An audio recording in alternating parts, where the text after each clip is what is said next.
ہم ختم نبوت پر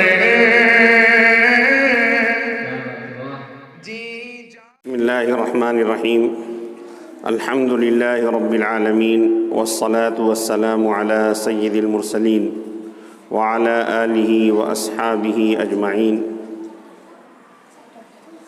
اما بعد فاعوذ باللہ من الشیطان الرجیم بسم اللہ الرحمن الرحیم يا أيها الذين آمنوا اتقوا الله حق تقاته ولا تموتن إلا وأنتم مسلمون وقال تعالى يا أيها الذين آمنوا قوا أنفسكم وأهليكم نارا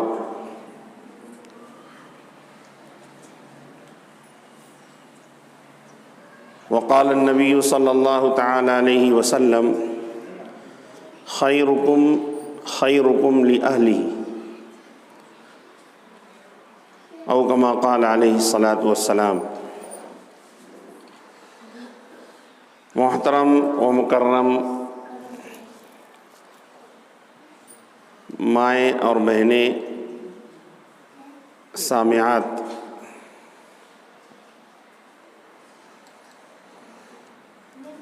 ہم دین کی نسبت پر، ایمان کی نسبت پر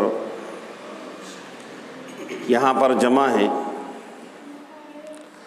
اور جن حالات نے ہمیں جمع کیا ہے وہ حالات بڑے سنگین ہیں، بڑے خطرناک ہیں۔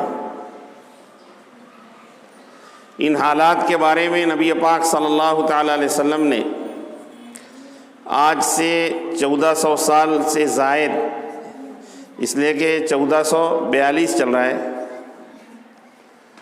تو 1442 سال پہلے آپ نے بتا دیا تھا کہ ایک زمانہ وہ آئے گا کہ لوگ معمولی دنیا کے عوض اپنا دین بیچ دیں گے۔ نبی پاک صلی اللہ تعالی علیہ وسلم نے کہا تھا کہ ایک وقت آئے گا کہ کوئی مرد ہو یا عورت، وہ صبح کو مومن شام کو کافر، شام کو مومن صبح کو کافر۔ اس کی وجہ کیا ہوگی کہ صبح کو مومن شام کو کافر، شام کو مومن صبح کو کافر؟ مطلب یہ ہے کہ ایمان کا ٹھکانہ نہیں رہے گا۔ ایسے حالات پیدا ہو جائیں گے کہ صبح ہوگی شام، صبح ہوگی تو مومن رہے گا لیکن شام ہوتے ہوتے کافر، شام ہوگی رات گزارے گا ایمان کی حالت میں لیکن صبح ہوگی تو کافر۔ ان حالات کی وجہ نبی پاک صلی اللہ تعالی علیہ وسلم نے بیان فرمائی۔ یبیع دینہ بعرض من الدنیا، کہ وہ جو مرد یا وہ جو خاتون ہوگی جو صبح کو مومن شام کو کافر، شام کو مومن صبح کو کافر ہوگی، وہ دنیا کی معمولی چیز کی وجہ سے اپنے دین کو بیچ دے گی۔ یبیع دینہ بعرض من الدنیا، دنیا کی معمولی چیز کی وجہ سے۔ آج حالات اس طرح کے ہو گئے ہیں کہ ایک خاتون ہے، اس کو نوکری چاہیے۔ نوکری کیوں چاہیے؟ اس لیے کہ اس کے دل میں، اس کے دماغ میں، اس کے ذہن میں بات ڈالی گئی ہے کہ تجھے اپنے پیروں پر کھڑا ہونا ہے۔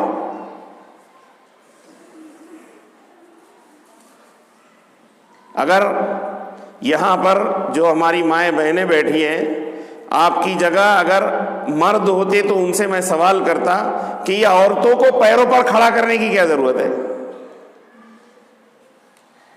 کیوں ان کے مرد نہیں ہیں؟ ان کے والدین ہیں، یہ کما کر دیتے ہیں، تو ان کو اپنے پیر پر کھڑا ہونے کی کیا ضرورت ہے؟ اگر شوہر والے ہیں تو شوہر ہے، پیر پہ کھڑا ہے، اگر پیر پہ کھڑا نہیں ہے تو مرد نہیں، نامرد ہے۔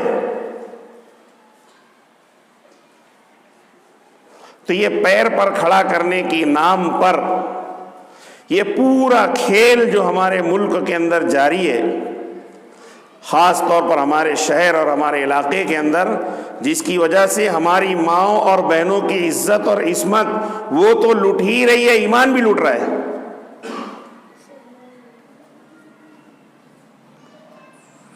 تھوڑی دیر کے لیے برا لگے گا، لیکن سوچو، غور کرو کہ ایک خاتون جب وہ بچی ہوتی ہے، بچی ہونے کی صورت میں ہوتی ہے، تو اس کو اس کے والدین اس کی پرورش کرتے ہیں، اس کو کھلاتے ہیں، پلاتے ہیں، پہناتے ہیں، اڑاتے ہیں، رکھتے ہیں۔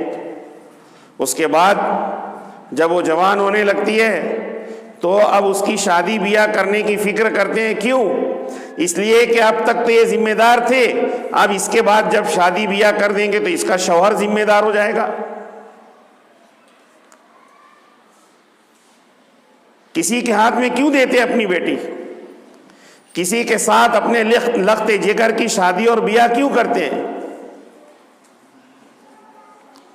تاکہ اب تک اس کے والدین فکر کر رہے تھے، اب یہ ذمہ داری، یہ فکر شوہر نبھائے گا۔ اس کے بعد یہ خاتون ماں بن جاتی ہے۔ وہ وقت آتا ہے، عمر کا ایک مرحلہ وہ آتا ہے کہ اس مرحلے کے اندر اس کی اولاد اپنی ماں کی ذمہ دار بن جاتی ہے۔ یہ ایک فطری ترتیب ہے، پوری دنیا کے اندر اسی ترتیب پر کام ہوتا ہے، اور جب سے دنیا بنی ہے اسی ترتیب پر دنیا چلی آ رہی ہے، اور دین اور شریعت کا مزاج بھی یہی ہے۔ دین اور شریعت کا مزاج بھی یہی ہے کہ بچی ہو یا بچہ، اولاد نابالغ ہے، دین اور شریعت کہہ رہی ہے کہ اس کے حقوق، اس کے کھانے خرچے کا، اس کے کپڑے لتے کا، اس کے رہنے سہنے کا، اس کی تعلیم تربیت کا، اس کی پرورش کی ذمہ دار اس کے والدین ہیں۔ اور اگر والدین نہیں ہیں، والد نہیں ہے، تو بڑا بھائی ہوگا، وہ ذمہ دار ہوگا، پھر شوہر ذمہ دار ہوگا۔ شوہر کی ایک مدت ہوگی، جب اس کی اولاد بالغ ہو جائے گی تو وہ اپنی ماں کی ذمہ دار رہے گی۔ بلکہ یہی نہیں، حضرت نبی پاک صلی اللہ تعالی علیہ وسلم نے ارشاد فرمایا کہ جو خاتون طلاق کی وجہ سے یا شوہر کے انتقال کر جانے کی وجہ سے اپنے گھر لوٹ کر آتی ہے، اور جب وہ اپنے گھر لوٹ کر آتی ہے اپنے میکے میں، جہاں سے وہ پیدا ہوئی تھی، جہاں جوان ہوئی تھی، جہاں بڑی ہوئی تھی، جہاں سے اس کی وداعی اور رخصتی ہو کر کے وہ اپنے شوہر کے گھر پہنچی تھی، واپس جب اپنی ماں کے گھر، اپنے باپ کے گھر وہ آتی ہے، اگر اس کے ماں باپ زندہ ہو وہ، اور ورنہ اس کے اگر کوئی بھائی ہو، وہ اس کی کھانے خرچے کی ذمہ داری، رہنے سہنے کی ذمہ داری اٹھاتے ہیں، تو اس کی وجہ سے اس کے بھائی کی اللہ مغفرت فرما دیتا ہے اور اس کو جنت میں داخل کرے گا۔ حدیث شریف کے اندر ہے یہ۔ صرف ایک موقع کے اوپر عورت کو کمانے کی ذمہ داری، لڑکی کو، عورت کو، خاتون کو کمانے کی ذمہ داری ہے، وہ ہے بیوہ خاتون۔ اس لیے کہ بیوہ خاتون کا شوہر نہیں، اگر اپنے ماں باپ کے پاس واپس جاتی ہے تو بہت اچھا، ماں باپ بھی نہیں، بھائی بھی نہیں، بیوہ خاتون ہے، شوہر بھی نہیں، بیٹے بھی نہیں، اولاد بھی نہیں، تو اب وہ کمانے کے لیے جا سکتی ہے۔ لیکن ایک عجیب و غریب ماحول بنایا گیا، اور یہ ماحول ہمارے شہر میں، ہمارے ملک میں، اور مغربی تہذیب کو سامنے رکھ کر کے اتنی نیچ تہذیب ہے، اتنی گندی تہذیب ہے کہ مغرب میں، یورپ کے اندر شوہر موجود ہے، اس کے باوجود بیوی کماتی ہے، والدین موجود ہے، اس کے باوجود لڑکی کماتی ہے، اور بیٹے موجود ہے، اس کے باوجود ماں کام کے اوپر جاتی ہے۔ کیوں؟ وجہ یہ ہے کہ والدین کو اپنی ذمہ داری کا احساس نہیں ہے۔ وہ کہہ رہے ہیں کہ اپنا کماؤ، اپنا کھاؤ، چاہے تمہاری عزت، تمہاری جوانی اور تمہاری عصمت چولہے بھاڑ کے اندر جائے۔ لیکن ایک ایمان والا ہے، ایمان والے کی ذمہ داری ہے کہ والدین کی ذمہ داری ہے اپنے بچوں کا ایمان، اپنے بچوں کی جان سلامت رکھے۔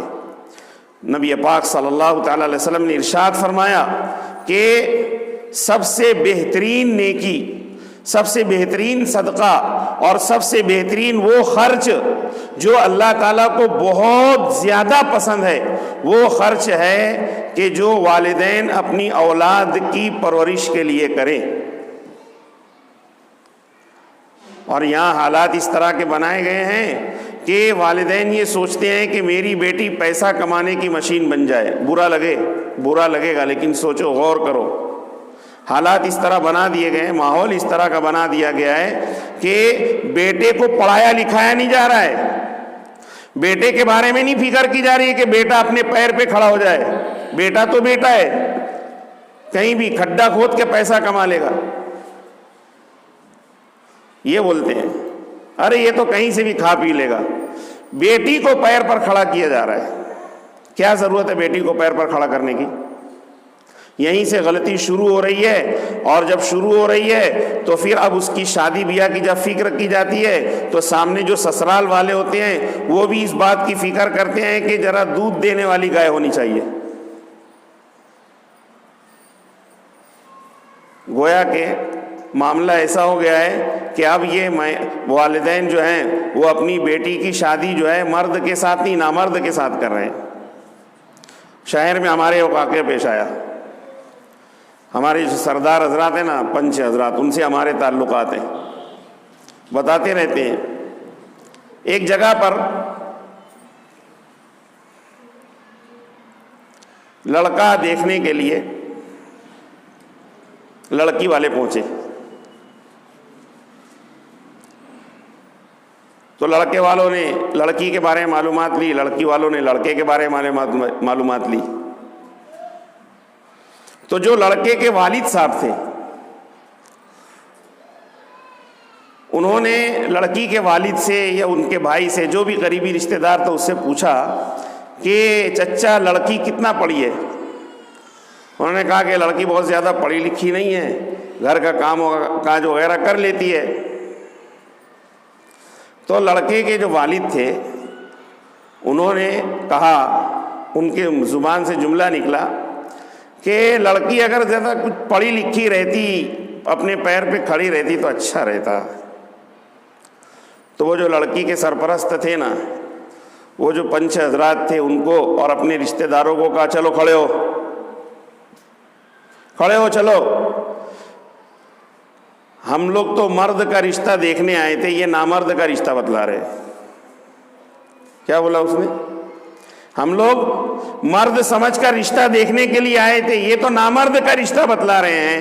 وجہ یہ ہے کہ اگر آدمی مرد ہوگا تو یہ پوچھے گا کہ یہ لڑکی جو ہے، یہ لڑکی اپنے پیر پر کھڑی نہیں ہے، لڑکی اپنے پیر پر کھڑی کیوں ہوگی؟ اگر یہ مرد ہے، اب بیوی کر کے اگر یہ لانا چاہتا ہے، یہ اپنے بیٹے کے لیے ایک عدد جو ہے بہو لانا چاہتا ہے، تو اس کو اپنے بیٹے کو تو کماؤ بنانا چاہیے تھا.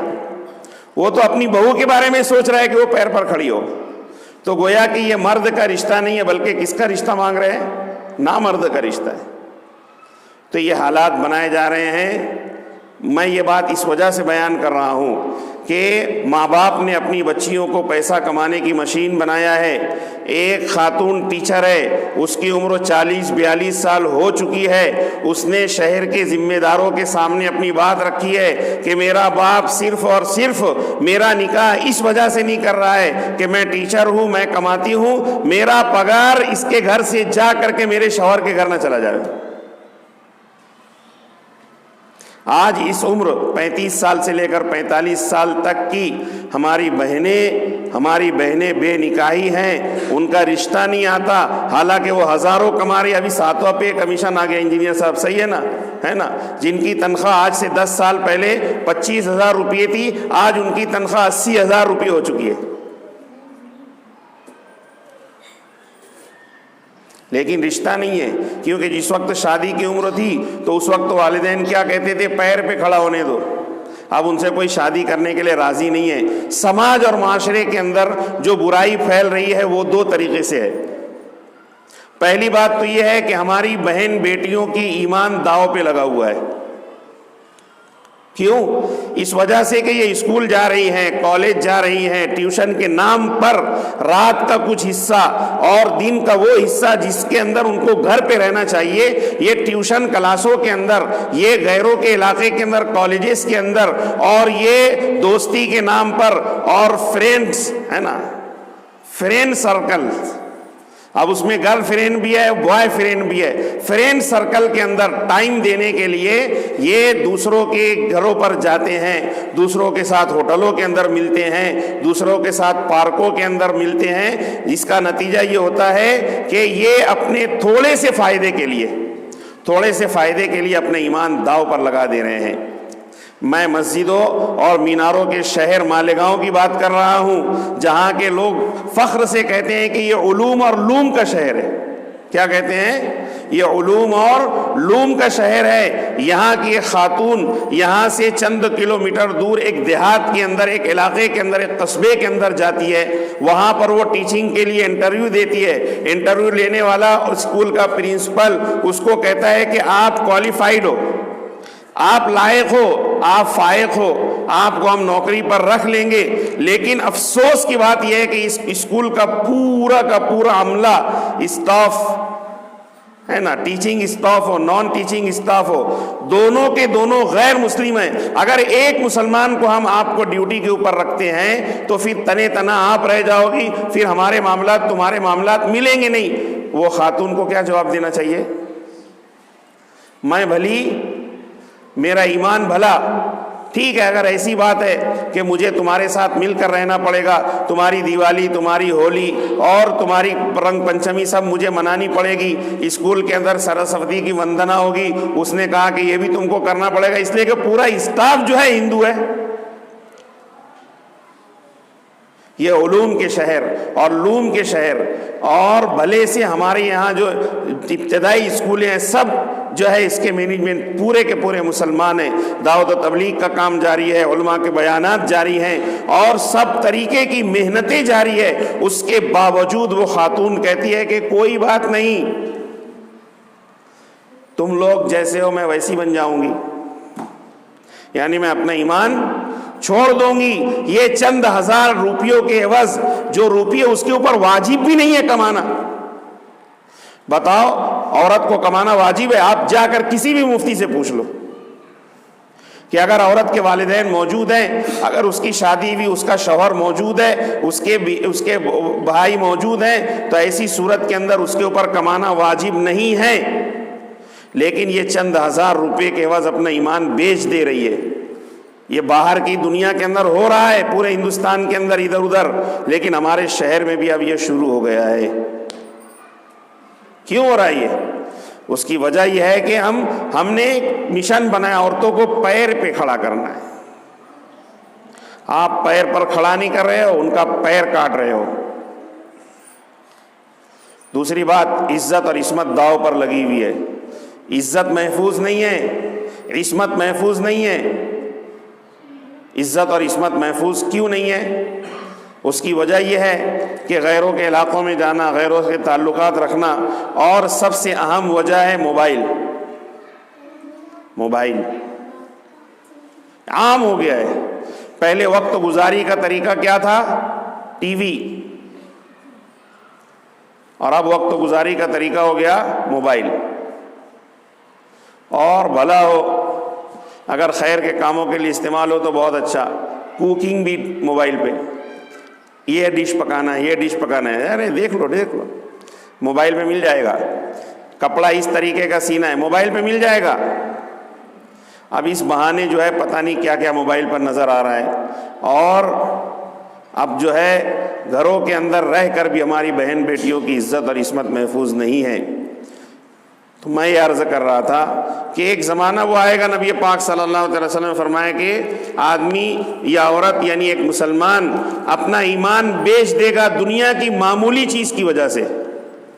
یہاں پر بچے بھی بیٹھے ہوئے ہیں، میں اشارے کے سے بات کر رہا ہوں، جو سمجھ جائے گا سمجھ جائے گا کہ آج پورے ہندوستان کے اندر جو ہماری مائیں اور بہنیں یعنی ہماری مسلمان بچیاں مرتد ہو کر اپنے ایمان کو چھوڑ کر غیر مسلم مردوں کے ساتھ، اور مرد میں بھی وہ بھی نہیں جو اونچی ذات کے ہو بلکہ دھیڑوں کے ساتھ بھاگ رہی ہے، چماروں کے ساتھ بھاگ رہی ہے. بالکل تازہ ترین واقعہ ہے 2 مہینہ پہلے کا. ہمارے دوست مولوی مجاہد الاسلام صاحب اور ہمارے ایک دوسرے دوست ہیں مولوی عبداللہ ثاقب صاحب، یہ دونوں حضرات، ان سے معلوم کرنا تھا، آپ معلوم کر سکتے ہیں، ان سے جا کر پوچھ سکتے ہیں ہنگلاج نگر کے اندر کون رہتا ہے، بہت پوش ایریا ہے وہ، جو جانتا وہ جانتا ہے ہنگلاج نگر کی بستی پوری دلتوں اور دھیڑوں سے بھری ہوئی ہے۔ اور ایک عجیب و غریب بات بتاؤ، یہاں پر بڑے اہم لوگ بیٹھے ہوئے ہیں کہ ایک دلت لیڈر ہے، ایک دھیڑ لیڈر ہے، اس کی جو اصل بیوی ہے وہ تو دھیڑ ہے، لیکن 2 مسلمان خواتین کو اس نے رکھیل بنا کے رکھا ہوا ہے۔ مالیگاؤں کی بستی کی بات بتلا رہا ہوں۔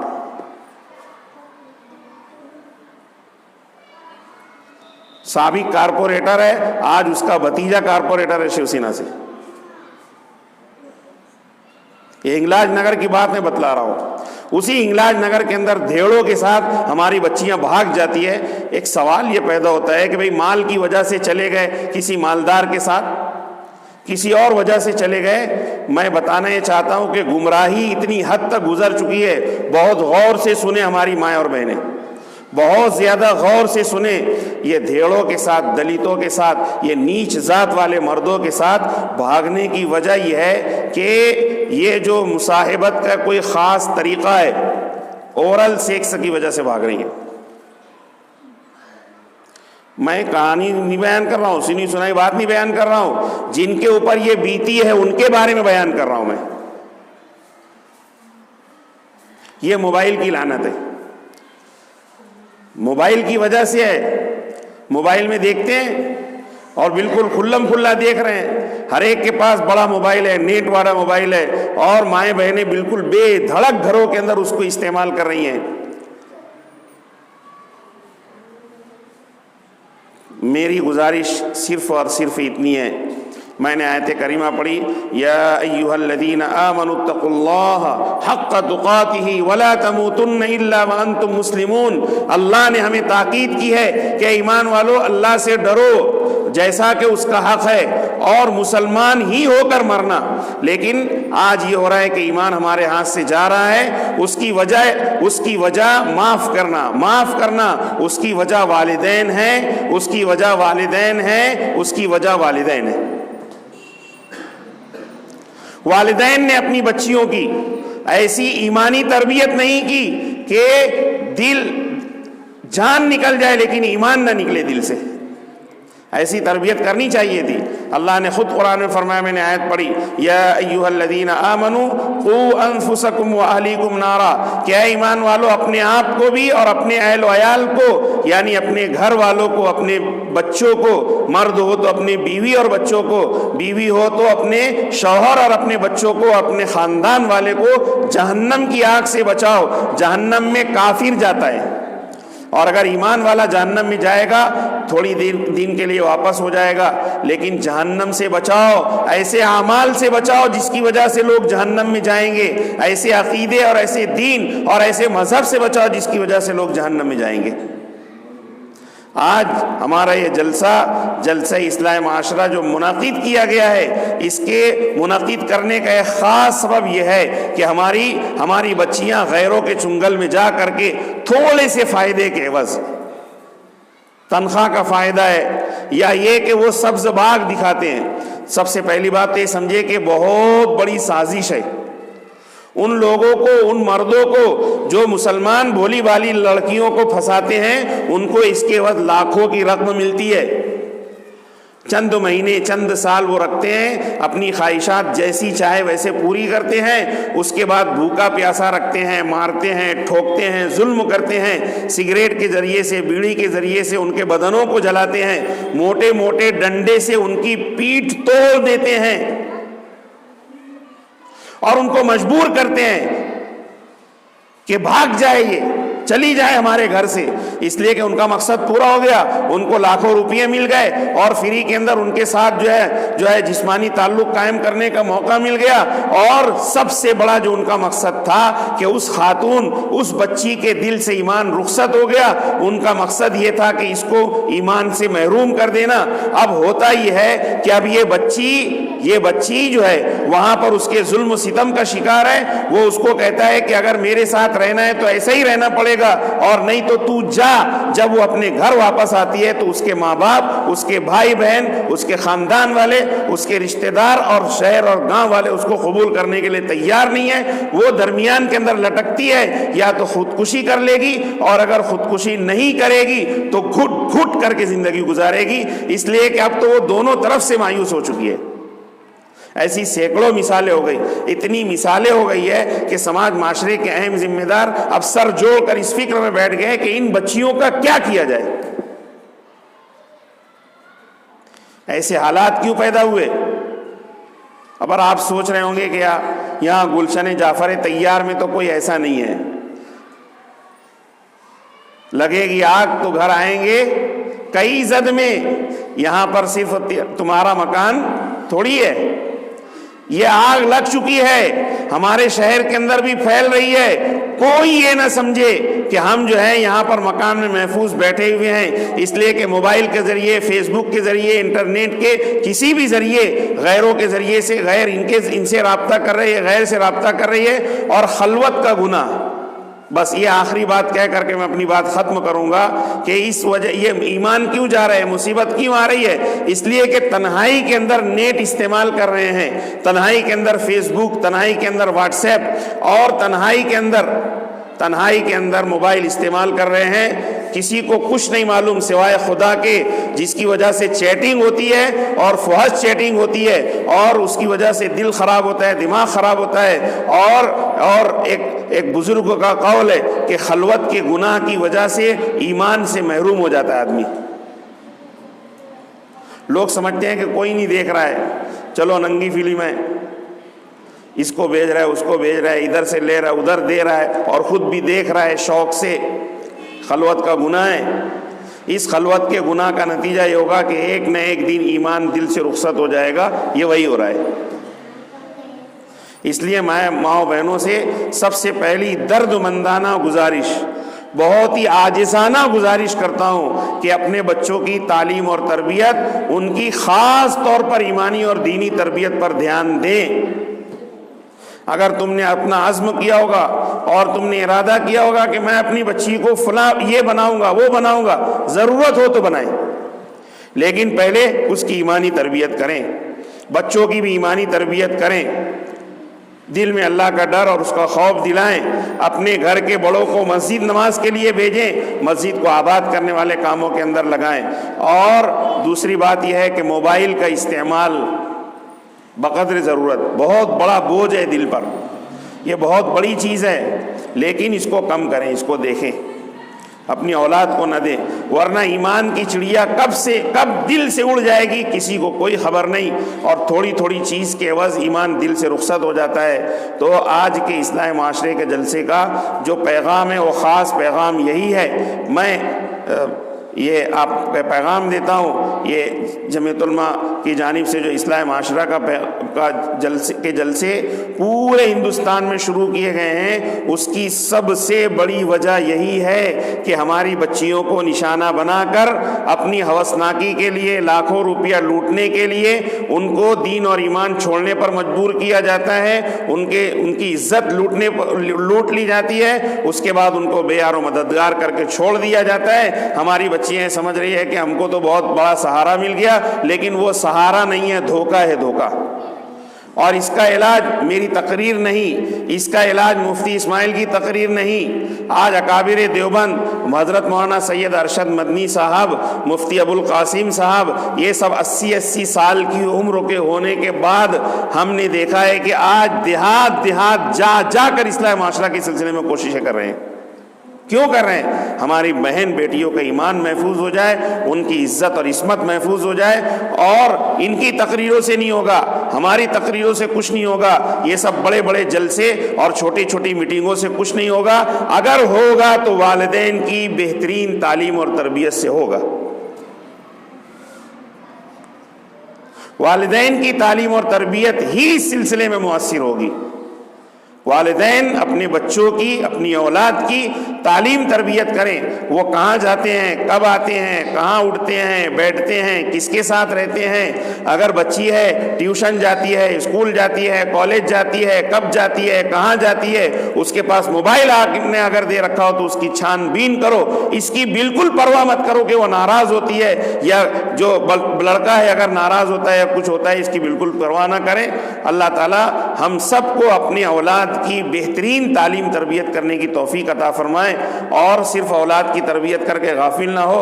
اولاد کی تربیت کے لیے اپنی تربیت بھی ضروری ہے. اپنا رشتہ مسجد سے جوڑیں، اپنا رشتہ مسجد سے جوڑیں، اپنا رشتہ مسجد سے جوڑیں. ہم نے مسجدوں کو ویران کیا، مسجدوں سے اپنے رشتے کو کاٹ دیا، اللہ تعالیٰ سے ہمارا رشتہ کٹ گیا ہے. اس وجہ سے اللہ ناراض ہے. پہلے ذرا کچھ ہوتا تھا مسجدیں آباد ہو جاتی تھی، آج مسجدوں سے رشتہ کٹ گیا ہے. 5 وقتہ نمازوں میں حاضری نہیں ہے. کوئی پڑھتا ہے تو 1 ٹائم کی، 2 ٹائم کی، 3 ٹائم کی، 5 وقت کی بہت مشکل سے پڑھنے والے. جمعہ کوئی پڑھتا ہے. مسجدوں سے رشتہ کٹ گیا ہے. مسجدوں کے اندر دعوت و تبلیغ کے جو اعمال ہوتے ہیں بلا تفریق، کسی کچھ پرواہ کرنے کی کوئی ضرورت نہیں. دعوت و تبلیغ کے اعمال میں، گشت میں، مشورے کے اندر شرکت ہو. ہمارے پاس وقت ہو، ہمارے پاس صلاحیت ہو تو اوقات جماعتوں کے اندر بھی جا کر کے لگائیں. مسجدوں کے اندر ذکر کے حلقے لگتے ہیں، مسجدوں کے اندر ذکر کے حلقے اور اصلاحی مجلسوں کے اندر بیٹھیں.